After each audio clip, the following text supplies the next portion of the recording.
என்கிட்ட எப்படி தனியா வந்து மாட்டிக்கிட்ட பாத்தியா? அதான் நேரங்கிறது. நாங்க இங்க வருவோம், உன்னை தூக்குவோம்னு நீ கொஞ்சம் கூட நினைச்சு கூட பாத்திருக்க மாட்டேன். இப்படிதான் நடக்கணும்னு எழுதியிருக்கு. யாராலையும் அதை மாத்தி எழுத முடியாது.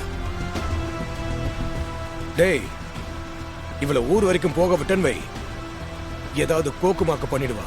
போற வழியில ஏதாவது சின்னதா கோயில் இருந்தா நிறுத்துடா.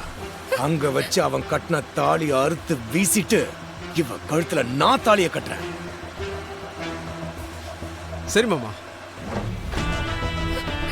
கடவுளே, அவர் கட்டின தாலி அறுக்க போறேன்னு மனசுல கொஞ்சம் கூட ஈரமே இல்லாம பேசுறாரு. அது மட்டும் நடந்துடவே கூடாது. இந்த நிமிஷம் என் வாழ்க்கையில இருக்கிற ஒரே சந்தோஷம் அவர் என் கழுத்துல கட்டின தாலி தான். அதுக்கு எந்த பிரச்சனையும் வந்துடக்கூடாது. எப்படியாவது உங்க கிட்ட இருந்து என்னை காப்பாத்து. ஏதாவது ஒரு வழி செய் கடவுளே.